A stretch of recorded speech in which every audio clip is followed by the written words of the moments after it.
été attendu, il a répondu présent, c'est dingue ce qu'il a fait. Il a été très fort. Ça y est, Est-ce qu'on peut applaudir? Qui est là? L'équipe de France de paratriathlon son premier titre.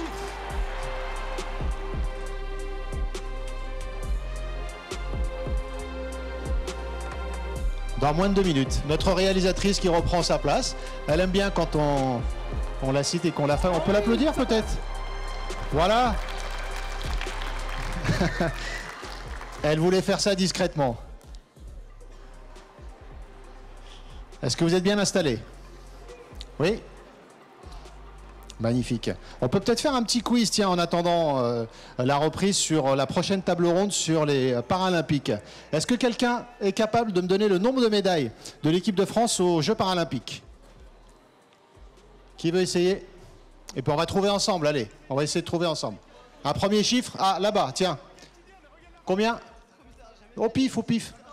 55, c'est plus. 68, c'est plus.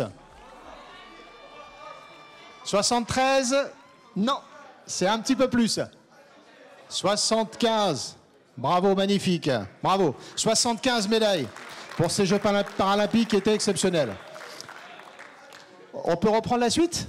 Magnifique. Allez, on lance le jingle.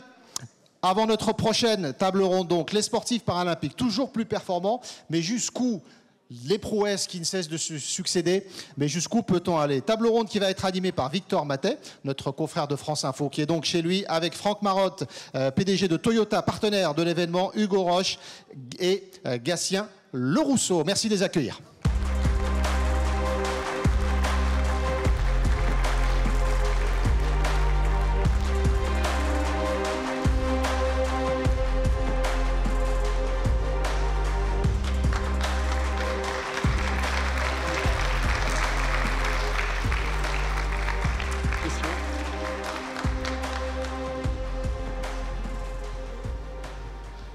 Bonjour à tous et bienvenue, merci d'être avec nous, vous êtes très nombreux, ça fait plaisir à voir pour accueillir nos invités que je vais vous présenter dans un instant, cette table ronde avec ce titre, donc on le disait, les sportifs paralympiques toujours plus performants, mais jusqu'où dans la lignée bien sûr des Jeux olympiques et paralympiques dont il va être largement question. Nos invités, nos intervenants, on va commencer par vous. Bonjour Gatien Le Rousseau. Bonjour. Vous venez de fêter vos 22 ans, bon anniversaire déjà. Merci. Merci beaucoup. Attendez la suite, double médaillé des Jeux de Paris cet été en paracyclisme, l'argent sur route, le bronze sur piste, ça aussi ça mérite quelques applaudissements je crois. Merci. Voilà, vous nous parlerez de vos performances, bien sûr, du matériel, de vos objectifs. Aussi à vos côtés, Franck Marotte, bonjour. On ne donne pas mon âge. On vous dit bon anniversaire, ça va tomber un moment ou un autre. PDG de Toyota France, partenaire des Jeux, 3000 véhicules mis à disposition cet été. Vous nous expliquerez comment votre marque accompagne les para-athlètes pour plus de mobilité. Et cela ne concerne pas que les voitures, loin de là, on en parlera. Hugo Roche est également avec nous, bonjour. Bonjour à tous. Président de la start-up Hopper, créée il y a peu, en 2021. Vous fabriquez les fameuses lames qu'utilisent les athlètes. Nous verrons avec vous comment accompagner les sportifs, adapter le matériel à la performance, combien aussi tout cela coûte pour les personnes concernées. Gatien Le Rousseau, on a tous encore en tête la magie de ces Jeux olympiques et paralympiques. On va y replonger quelques instants grâce à vous. Quel souvenir vous en gardez si une ou deux images devaient là vous revenir tout de suite? Je pense que la première qui me vient en tête, ça va être le vélodrome complet à Saint-Quentin-en-Yvelines. Quand je monte sur scène et qu'on est là à la finale franco-française, on sait qu'il y en a un qui va être déçu. Et puis après, je garde forcément en tête mes parents et tous mes proches qui étaient présents lors de cette médaille de bronze, qui me tient beaucoup à cœur. Et je pense que c'est le plus beau souvenir que j'ai de ces Jeux para. Franck Marotte, un petit souvenir de ces Jeux auxquels vous avez largement contribué? Bonjour à tous. Alors il y en a évidemment énormément. En termes d'émotion, peut-être la finale de judo par équipe. C'était pas le cadre le plus magnifique de tous, mais en termes d'émotion, c'était extrêmement fort. Ouais, c'était pas mal, mais bon, c'était une salle. Et après, en termes de beauté, alors il y a eu énormément de choses. Peut-être la finale du saut d'obstacle au château de Versailles, où il faisait un temps magnifique et tout était beau. Le décor, les chevaux, les cavaliers. Donc voilà, en termes d'esthétisme, Et quand on essaie de faire de jolies voitures, on est sensible à l'esthétisme. Un cadre incroyable, effectivement, pour ces épreuves d'équitation. Gatien Rousseau, on va commencer par vous. Vous êtes un grand sportif, adepte du triathlon. Vous vous destinez à devenir commando parachutiste avant vos graves blessures au genou. Quel regard est-ce que vous portez sur votre propre performance pour être dans le thème d'aujourd'hui par rapport à celle des athlètes que l'on dit valides? Bon, c'est très simple, nous, nos performances elles sont chronométrées. Sur la poursuite, c'est 4 km et pas 1 mètre de plus. Donc c'est très facile de se comparer. Actuellement, le record du monde, on va dire, chez les paras, c'est 4 minutes 13, il me semble. Et du coup, chez les valides, c'est 3,58 ou 59, je suis pas sûr, je crois qu'il vient d'être battu. Donc il y a quand même un petit écart, mine de rien. Et puis encore là, le record chez les paras, je parle de la catégorie la moins handicapée. Donc les C5. Donc M, il faut rappeler, N, effectivement, même ceux qui ont suivi les Jeux cet été, les Jeux paralympiques, c'était pas toujours facile à suivre. Vous êtes en C4, c'est ça, si je ne dis pas de bêtises? Bien sûr, ouais, voilà, C4. Voilà, il y a énormément de catégories. Il y a plein de catégories, ça va de 1 à 5 pour le cycle traditionnel, le vélo qu'on connaît tous. Après, il y a les tandems, il y a les handbikes, il y a les tricycles. Ça fait vraiment des épreuves assez denses, assez dures à suivre aussi au niveau des catégories.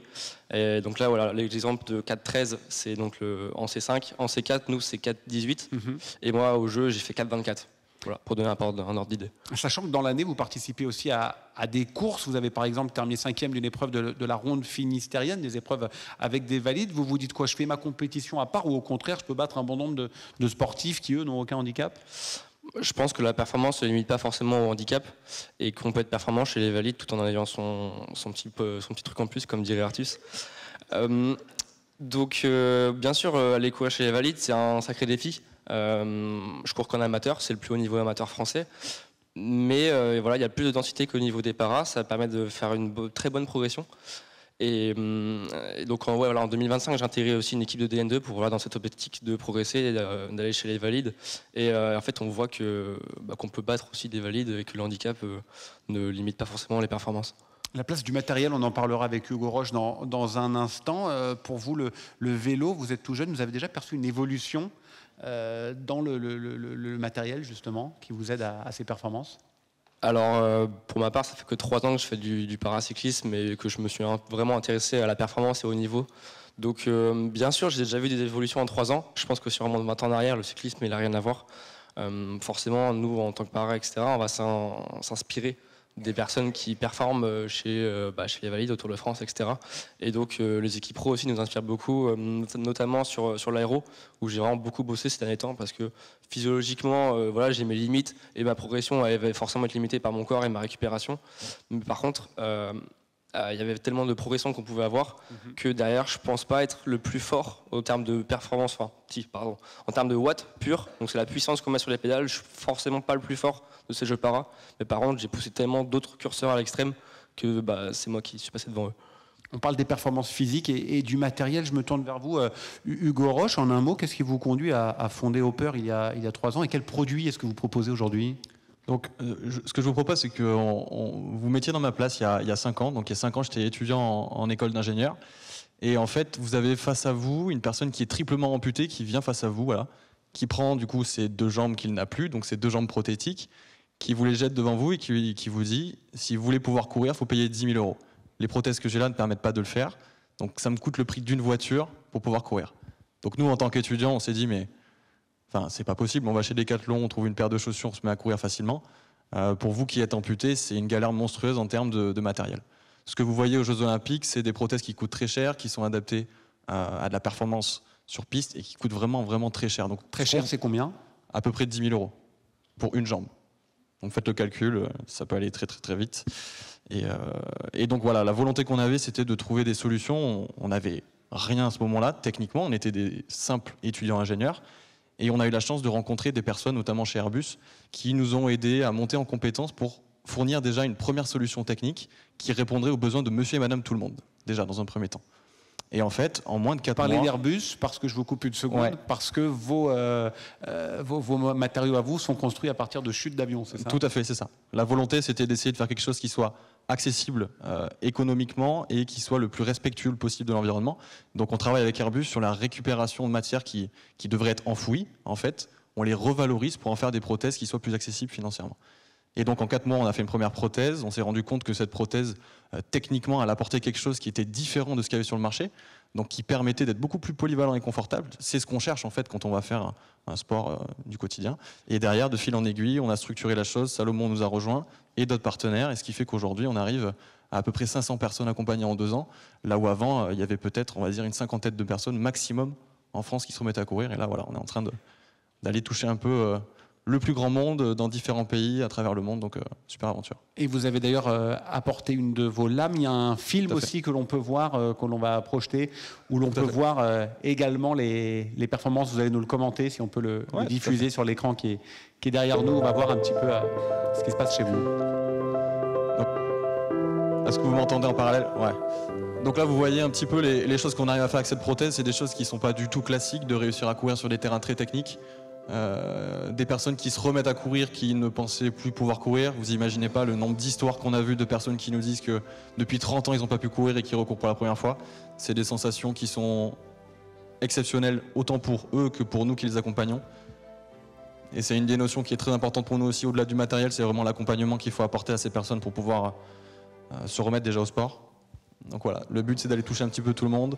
On vous montre ici un projet qu'on a fait dans les Alpes, de prouver que ces personnes qui n'avaient pas osé même retourner en montagne, on les a poussés à le faire. On a atteint un 3000 mètres dans les Alpes. Je vous propose d'aller voir un film, si vous voulez, qui s'appelle, je ne sais plus comment il s'appelle, c'est Objectif 3000, vous trouverez sur, c'est On My Own 2 Feet, sur YouTube, voilà, qui présente 5 personnes qui sont des sportifs, des personnes du quotidien, qui vont atteindre un 3000 avec ces lames-là. On a vécu un truc de dingue.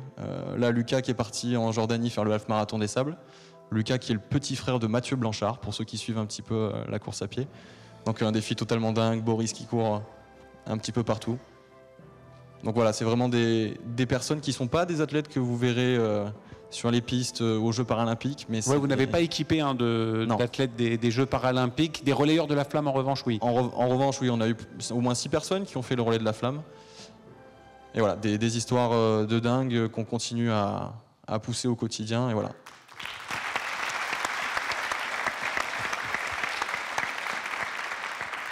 Hugo Roche, on parlait simplement du prix, vous le disiez tout à l'heure, 10 000 € par lame pour les professionnels. Ça veut dire que chez vous, c'est beaucoup moins cher avec le projet que vous avez pu monter? Tout à fait. Donc, sur le prix que je vous donne, 10 000 €, il faut considérer une prothèse complète. Là, ce qu'on voit, c'est juste l'effecteur terminal, ce qu'on appelle le remplaçant du pied. Sur une prothèse à 10 000 €, il faut considérer tous les éléments sur mesure, l'emboîture, les pièces de liaison.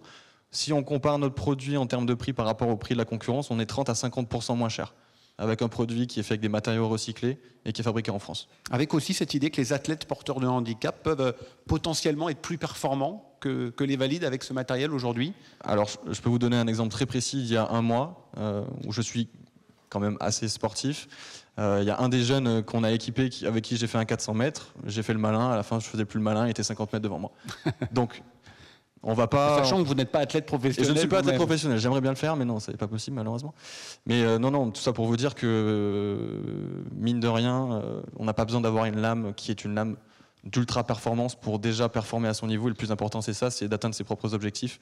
Et quand on voit que sur des objectifs un petit peu classiques du quotidien, on performe, c'est déjà une grande victoire. Il y a une évolution du matériel qui est encore attendue sur ces lames, ou ça y est, on est déjà au maximum de ce que l'on peut faire? Il y a toujours des évolutions. Il y a un des grands rêves, je pense, dans le milieu de l'orthopédie, c'est de faire une prothèse qui serve pour tout.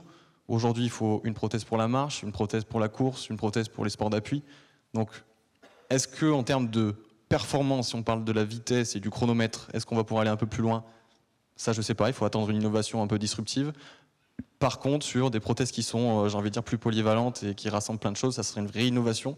Et on n'a pas encore la réponse sur le marché. On va continuer à parler innovation et performance. Franck Marotte, on ne vous a pas encore entendu, PDG de Toyota France. Il faut que vous nous racontiez votre rôle sur ces Jeux cet été. Vous avez renouvelé votre partenariat d'ailleurs avec le Comité international paralympique, mais pas avec le Comité olympique. Pour quelles raisons? C'est directement lié à la recherche, la technologie, la performance? Non, alors notre rôle déjà pendant les Jeux a été d'accompagner cette aventure avec un dispositif de mobilité extrêmement sophistiqué, 2700 voitures traditionnelles, mais aussi 700 objets de mobilité, en particulier de la mobilité pour tous, pour les athlètes paralympiques, que ce soit des fauteuils, que ce soit des transports pour fauteuils, que ce soit des assistances à la marche. Voilà, donc tout ça a très bien fonctionné, et en fait on s'est aperçu que pendant cette séquence on fonctionnait à 2 étages. un étage donc d'accompagnement du CIO et de l'organisation des Jeux à Paris, et puis un étage d'accompagnement des athlètes.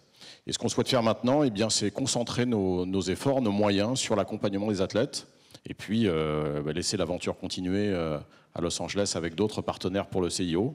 Et donc ça veut dire que pour les athlètes, justement, on aura encore plus de possibilités que ce qu'on avait Comment on les auparavant. accompagne justement les athlètes? Alors on les accompagne sous diverses formes. D'abord, on les accompagne matériellement et psychologiquement au quotidien, parce que être athlète de haut niveau, et tu le sais bien, c'est parfois compliqué. On n'a pas forcément une rémunération qui permet toujours de joindre les deux bouts en permanence. Donc ça, c'est un rôle qu'on avait déjà assumé avec 15 athlètes jusqu'au jeu et qu'on continue avec. On a recontracté avec une bonne partie d'entre eux. On va continuer probablement à en accompagner d'autres. Et puis on accompagne également en s'associant à des organisations qui justement aident les athlètes aussi, qui sont pour nous des vecteurs de captation des athlètes dans un univers et qui nous permet vraiment d'être au plus près d'eux et d'accompagner tout ce qui est fait pour eux. On est par exemple partenaire d'Étoiles du Sport, les Étoiles du Sport qui ont eu leur séminaire annuel, je ne sais pas si on peut appeler ça comme ça, un grand rendez-vous. Grand rendez-vous effectivement avec près de 200 grandes stars, athlètes, beaucoup de sportifs. beaucoup de grandes stars. Et l'objet, c'est justement le développement personnel, l'accompagnement psychologique vers la performance pour des jeunes athlètes, parrainés par des athlètes expérimentés et médaillés.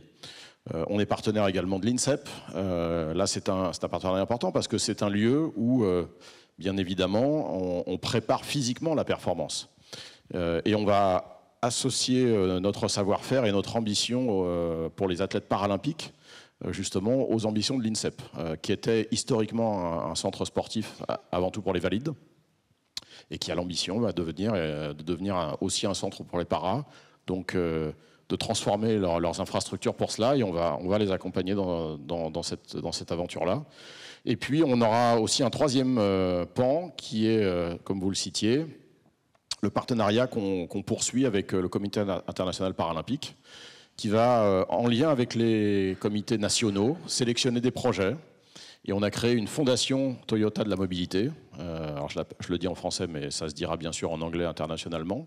Donc c'est une fondation mondialement qui va accompagner ces projets qui auront été filtrés, sélectionnés par les comités nationaux et le Comité international para.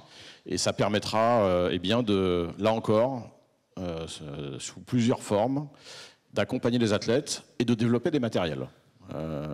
Parce que à la fin des fins, Toyota, qui a mis beaucoup d'années, 80 ans pour devenir champion du monde des voitures, on a mis beaucoup plus de temps que les athlètes, a maintenant l'ambition de faire un peu plus et d'être fournisseur de mobilité, et fournisseur de mobilité pour tous. Pourquoi ? Parce que il y a un certain nombre de sociétés, en particulier en Europe, au Japon, qui ont un pourcentage de personnes âgées beaucoup plus important que d'autres continents. Des sociétés vieillissantes. Voilà. Alors c'est un peu péjoratif de dire vieillissantes. Vieillissantes, c'est comme ça, c'est le grand âge. Ce sont des sociétés où il y a plus de 10% de personnes qui ont des handicaps, pas forcément visibles. Et ce handicap, souvent, il s'accompagne d'une perte de mobilité d'une manière ou d'une autre. Et la perte de mobilité, on le sait bien, c'est la désociabilisation et malheureusement, souvent des décès accélérés. Donc on veut lutter contre cela et apporter de la mobilité pour tous les handicaps possibles, pour toutes les situations de handicap, de manière à ce que la différence physique ne devienne plus un handicap au quotidien. Et ça passe par de la recherche, des développements technologiques. Est-ce qu'il y a un volet de performance sur le sport ou est-ce qu'on est vraiment sur l'aspect sociétal, mobilité ? L'aspect sociétal, je dirais, est le stade ultime de nos développements. Et bien entendu, les athlètes para sont pour nous un vecteur de recherche exceptionnel parce qu'ils vont pousser nos investissements et les outils qu'on va leur mettre à disposition au paroxysme de la résistance de tout ce qu'on fera, parce qu'ils vont justement rechercher de la performance, de la haute performance avec nos matériels, et forcément ils seront beaucoup plus exigeants que le commun des mortels comme moi par exemple. Donc ça veut dire que tout ce qu'on aura pu faire avec des athlètes de haut niveau, lorsqu'on amènera ça pour le grand public, ça sera des objets qui normalement seront extrêmement performants. Si je devais faire un parallèle peut-être hasardeux, dans les voitures, le sport automobile permet historiquement de développer des technologies. Les 24 heures du Mans, par exemple. Qu'ensuite les conducteurs du quotidien peuvent utiliser. Tous les organes de sécurité que vous avez dans vos voitures. Donc on va faire pareil avec les athlètes para qui vont être des partenaires de développement pour qu'ensuite toutes les personnes qui ont un handicap quel qu'il soit puissent bénéficier de cette recherche. Vous avez évoqué les étoiles du sport qui se déroulaient il y a peu à Tignes. Gastien Le Rousseau, vous y étiez, aux côtés de grands noms du sport, beaucoup d'athlètes qui étaient là. Et vous avez parlé d'ailleurs là-bas de ces questions justement de performance des athlètes, des para-athlètes par rapport aux valides. Ça a été une discussion récurrente entre vous? Bien sûr, quand j'ai su que je venais ici, j'en ai parlé un peu autour de moi pour voir aussi avoir d'autres avis et pas être non plus juste fixé sur ce que je pensais. Et en fait, il y a plein d'avis qui divergent, mais globalement, ça va quand même être aussi, dans un premier temps, handicap dépendant. Mais dans un second temps, comme je disais tout à l'heure, la performance, enfin le handicap ne définit pas notre performance. Et je vais faire un parallèle avec moi dans le cyclisme. Imaginons, je prends des pincettes, mais un Tadej Pogačar, si on lui coupe une jambe, il restera super fort, je pense. Et donc, il y a aussi, dans le sport de haut niveau, il y a aussi donc, ces différences au niveau physiologique, biologique. Un Duplantis qui court plus vite que tout le monde et qui va beaucoup plus haut que tout le monde, s'il y a des gars comme ça qui arrivent dans l'handisport, forcément, ils vont être super performants par rapport aux autres. Ce que vous dites finalement, c'est qu'il ne faut pas se focaliser sur simplement ces catégories entre valides, handicap et les différentes catégories au sein des para-athlètes. Alors déjà, il y a beaucoup de discorde par rapport à ces catégories. Forcément, c'est utopique de penser qu'on peut mettre tous les handicaps dans une boîte. Si on veut vraiment être égaux, on mettrait une catégorie par handicap. C'est pas possible si on n'y aurait pas assez de concurrence. Donc, moi, ce qui me gêne un peu, c'est dans ces débats de catégories, etc., il y a toujours un mec qui va venir râler. Mais souvent, moi, je réponds qu'il faut mieux aller s'entraîner plutôt que de râler à propos de son handicap et de sa catégorie. Et que si on s'entraîne suffisamment, on arrivera à compenser son handicap et être performant, quoi qu'il arrive. Moi, en tout cas, c'est ce que je pense. Hugo Roche, on parlait tout à l'heure justement de la performance. Le thème d'aujourd'hui, c'est de se demander cette concurrence entre athlètes dits valides et ceux qui sont porteurs de handicap. Comment est-ce que vous voyez l'avenir? Vous êtes tout jeune, vous avez fondé votre société il y a peu. Comment est-ce que vous voyez justement cette concurrence, je mets des gros guillemets dessus, entre ces deux catégories? Je vois, au-delà d'une concurrence, je vois une complémentarité en fait au final. Nous, c'est comme ça qu'on l'aborde. On est arrivé sur un marché où il y avait des grands qui étaient installés avec des produits qui fonctionnaient très bien. On ne revient pas pour réinventer la roue, ils font le travail très bien. Par contre, pour arriver à la performance, il faut penser à tous ces gens, en fait, toute cette masse de personnes qu'on ne considère pas, qui correspond à 95% de la population en fait. 95% de la population n'a pas accès au sport et seraient potentiellement des futurs athlètes de demain. Et plus on va mettre de gens au sport, plus on a la potentialité d'avoir de la performance à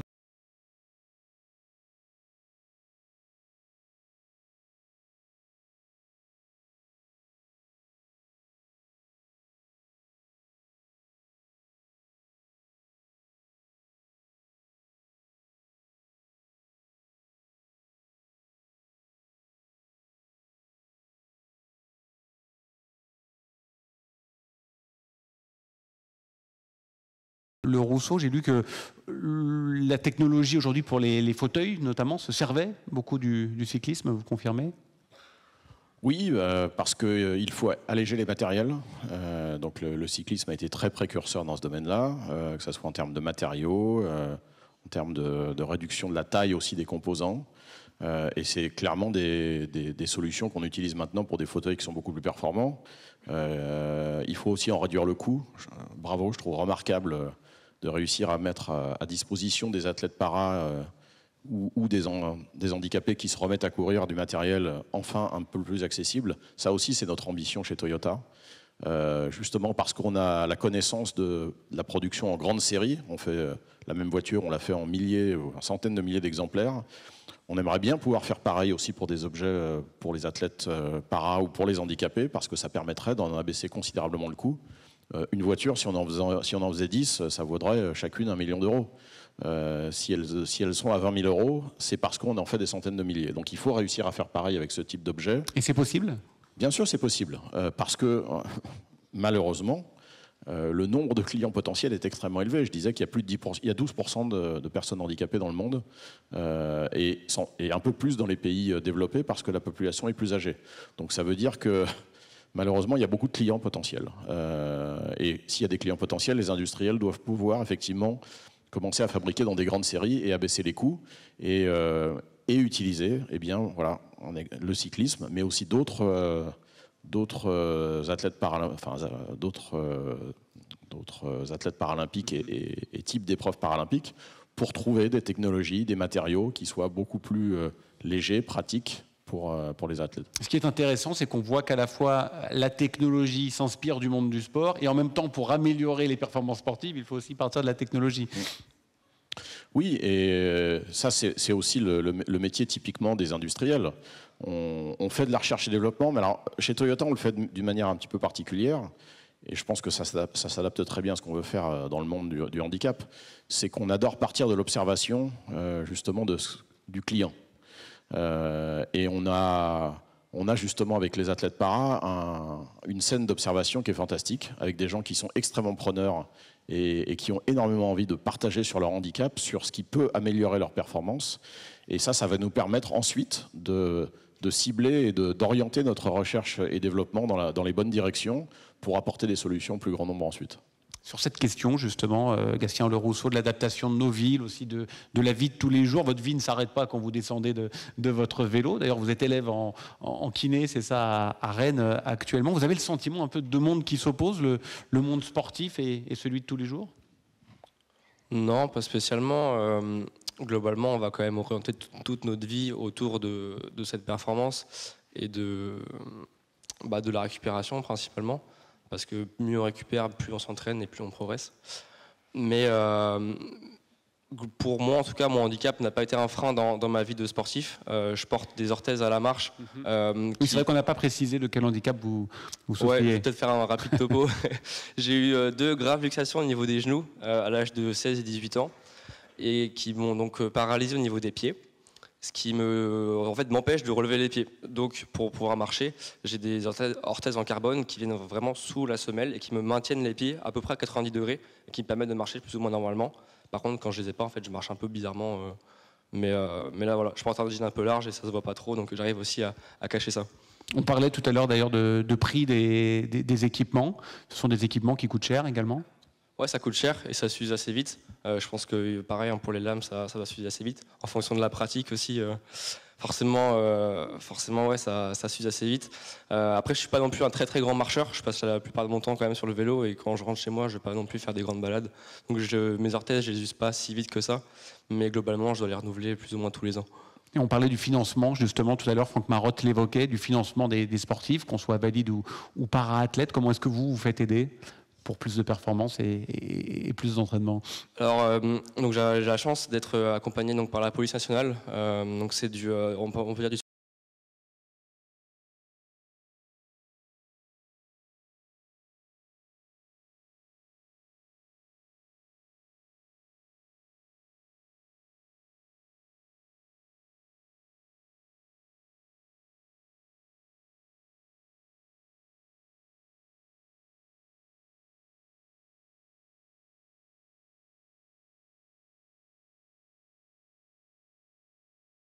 Et de ces Jeux, d'ailleurs, cet été, olympique comme paralympique, ça a été un coup de boost pour vous, Hugo Roche. Vous avez senti un avant et un après dans votre activité? Oui, clairement. On l'a senti déjà au niveau des sollicitations qu'on a eues, des personnes qui, d'un coup, voilà, il y a un mouvement qui se lance, des gens qui ont envie de se lancer, donc c'est top, on est là pour les soutenir. Et surtout, il y a eu un gros déclencheur. Le plus gros problème aujourd'hui pour ce matériel-là, c'est les financements, comme j'en parlais. Et depuis longtemps, on attendait que les institutions mettent en place des financements pour aider les patients à s'équiper. Et justement, les Jeux ont eu ce rôle-là de déclencheur, et ce qui fait qu'il y a 3 semaines, on a eu du coup la mise en place d'un nouveau système de financement qui fait qu'à la fin, les patients n'ont plus que 25% à financer sur un matériel sportif. Ça, c'est une nouveauté qui est juste énorme et qui est quelque chose d'unique. Et vous ne l'auriez pas eu sans les Jeux? Et on ne l'aurait pas eu sans les Jeux. Ça avait été annoncé par le président en 2023 et ça a été mis en place cette année. Et c'est vraiment pour le coup, c'est une innovation. Voilà. Franck Marotte, même question. Vous voyez l'avant et l'après. Vous, ça vous concerne directement dans votre recherche et dans votre travail à vous? Oui, alors on voit l'avant et l'après dans l'esprit des gens, mais je vais peut-être être un peu plus critique sur ce sujet parce que franchement, après l'engouement exceptionnel qu'il y a eu autour des Jeux paralympiques, et pour beaucoup de Français ont découvert ce que c'était que le paralympisme, beaucoup de Français ont découvert certaines épreuves qu'ils ne connaissaient même pas. Moi, je trouve que le soufflet est quand même un petit peu retombé. On a on n'a pas de ministre du handicap, par exemple. On en a un désormais, il me semble. Ça a mis du temps. Mais... Oui, donc il a fallu des c'est pas semaines. spontané encore. Oui, parce qu'on s'attendait d'un coup à ce que la société change ou avance. Mais par exemple, on continue à avoir des financements massifs pour la décarbonation. C'est évidemment un sujet majeur de notre société. Mais on n'a pas un plan équivalent pour traiter le handicap. Alors que pendant les Jeux, on entendait un certain nombre de voix qui s'élevaient pour dire qu'il faut ce type de plan parce que ça concerne effectivement, ça désociabilise énormément de gens. Et puis nous, chez Toyota, on a aussi l'habitude de ne pas travailler seul et on accompagne des startups. Par exemple, pendant les Jeux paralympiques, on avait un espace dans le 15e arrondissement qui était le Toyota Mobility Park où on avait justement fait venir un certain nombre de startups qui avaient développé des solutions de mobilité pour traiter le handicap. Mais on n'a pas forcément une plateforme de financement organisée pour des startups comme la tienne. Alors que, franchement, il y a des innovations qui sont exceptionnelles. Les industriels que nous sommes ne feront pas tout, parce qu'en général, il y a aussi des niches, des idées qu'on n'a pas forcément dans nos grandes organisations. Et on a besoin absolument que des startups qui ont justement la foi, les nouvelles idées, la jeunesse pour innover, eh bien, participent à l'aventure. Et ensuite, nous, on les aide financièrement, éventuellement on les absorbe pour utiliser leur savoir-faire et ensuite le développer à grande échelle. Et tout ça doit franchement encore se mettre en place, alors que ça concerne énormément de gens dans notre société. Alors, gros avantage, on les regarde différemment. Voilà, ça c'est incontestable. Là où on regardait probablement un certain nombre d'handicapés de manière bizarre, maintenant on a un regard qui est probablement très, très différent. Qu'est-ce que vous en dites, Gatien Le Rousseau? Votre vie, elle a changé depuis ces Jeux paralympiques. On vous reconnaît déjà un peu plus, j'imagine, dans la rue, etc. Un petit peu. Après, comment dire, c'est vrai que cet engouement pour les Jeux para a un peu diminué. On était très médiatisés, mais on a tous aussi été très performants. Et donc, personnellement, je ne me suis pas non plus fait reconnaître dans la rue, etc. Je ne suis pas une très grande star non plus. Donc, les gens peut-être connaissent le prénom et le nom Gatien Le Rousseau. Mais derrière, ça n'a pas non plus enchaîné sur trop de comment dire, de surpopularité en fait. Ça c'est très vite aussi retombé et on est, je pense tous beaucoup retournés dans notre vie un peu d'habitude, on va dire. Ok, mais vous êtes tout de même là, ici, dans cette belle salle du 104. On va passer d'ailleurs aux questions de la salle. Si vous avez des questions dans le public pour nos trois invités. Je vois une main qui se lève au premier rang. Une première question. On va voir à qui elle est destinée, peut-être à tous les trois. On vous écoute. Alors bonjour, donc c'est une question pour Franck Marotte et c'est: l'aide qu'apporte Toyota aux athlètes paralympiques est un investissement plus à but humanitaire ou à but financier? Quels sont vos chiffres et quel est le coût écologique de cette aide? Eh bien, dis donc.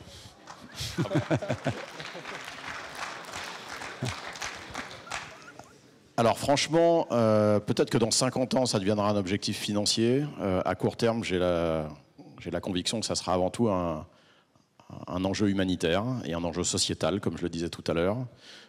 Parce qu'on est encore au balbutiement, nous-mêmes, en tant qu'industriels. On n'a jamais fait ce genre de choses, on en est au tout début. Et donc ça va nous prendre du temps, beaucoup d'argent. On va devoir s'associer à certains. Voilà, donc les chiffres on les donne jamais. Alors ça, je suis désolé parce que je vais être très décevant là-dessus. Ce que je peux dire simplement, c'est qu'on s'est engagé à ce que les budgets globaux que l'on avait pour le CIO et l'accompagnement des athlètes, ces budgets restent sensiblement similaires pour uniquement l'accompagnement des athlètes. Donc ça veut dire quand même un investissement extrêmement substantiel parce que tout le monde se doute que le CIO c'est pas gratuit. Donc quand on utilise cet argent pour faire autre chose, ça veut dire qu'il y en a quand même pas mal. Voilà. Et pourquoi on met autant d'argent? Parce que, encore une fois, ça va demander beaucoup d'efforts, beaucoup de ressources en moyens humains, en investissement en matériel, pour atteindre notre objectif dans les années qui viennent. Est-ce qu'il y a d'autres questions? Pardon, il y avait la question écologique. L'écologie, alors tout ce que l'on fait dans ce domaine-là, en l'occurrence, tous les 500 moyens que l'on avait pour les Jeux paralympiques, étaient tous zéro émission en utilisation. Alors après, dans le développement, on n'y est pas encore. C'est-à-dire que pour fabriquer un fauteuil, par exemple, dans une usine, l'usine n'est pas encore à la neutralité carbone. Donc ça veut dire qu'il y a un coût CO2 pour la fabrication du matériel. L'engagement que l'on a pris chez Toyota en 2040 c'est que tous les processus de fabrication que nous avons soient justement à la neutralité carbone. Donc, et la fabrication de matériel comme cela fera partie de cette aventure. Est-ce qu'il y a une autre question? Ouais, je vois plusieurs mains qui se lèvent. Si le micro peut circuler, je ne sais pas où est le... Moi, j'ai une question micro, pour allez-y. vous, Monsieur Franck Marotte aussi. Est-ce que techniquement, aujourd'hui, Toyota a la possibilité de créer du coup des lames en production industrielle? Parce que je suppose qu'elles doivent être adaptées à chaque personne sur la taille ou... Alors, il y a des entreprises avec lesquelles on travaille en partenariat qui savent le faire, encore dans des petites séries, dans des petits volumes, et ce n'est pas nous qui le faisons directement. Ce qu'on étudie en ce moment, justement, après l'expérience paralympique que l'on a pu avoir, eh bien, c'est de sélectionner les projets les plus prometteurs, les plus avancés, pour les produire en grande série. Et alors après, est-ce que ça s'adapte à chacun? Évidemment non. En fait, il y a des... Alors, je pense que j'ai un spécialiste à ma droite, donc je vais essayer de ne pas raconter de bêtises. Mais il y a certains modules qui peuvent être communs à tous, et d'autres modules qui sont pour le coup adaptés sur mesure en fonction de la morphologie, de l'emplacement exact du handicap. Voilà. Donc, mais certains modules, pour le coup, pourront être faits avec des séries en centaines de milliers, comme les voitures, de la même manière. Allez, une nouvelle question dans la salle. Bonjour, moi j'avais une question pour Hugo. J'ai travaillé en tant qu'ancien salarié à Paris 2024 dans l'équipe qui... là, sur ta gauche. Sur l'équipe qui s'est occupée du coup du partenariat avec Autoboc, donc qui fournissait du coup les prothèses pour les athlètes sur le village olympique puis paralympique. Donc j'ai bien compris que vos prothèses, elles se distinguent par rapport aux matériaux, par rapport au coût, mais quelle place vous laissez à des partenariats avec Autoboc, notamment pour faire réduire les coûts sur les prothèses au global, que ce soit amateur, athlète ou simplement à la marche, pour créer, passer justement d'un secteur de niche à un secteur de grande consommation, sans passer forcément par une industrialisation liée à un grand groupe comme Toyota, mais avec des partenaires qui ont déjà cette expertise au niveau des prothèses. Merci. Très bonne question. J'ai envie de dire que le plus important pour nous, c'est la mission qu'on s'est donnée. L'objectif, c'est de démocratiser la pratique sportive le plus possible. S'il y a des partenariats qui nous permettent de le faire d'une façon ou d'une autre, on sera toujours ouvert à la discussion. Voilà. Réponse concise. On voit le micro qui circule. Voilà, allez-y.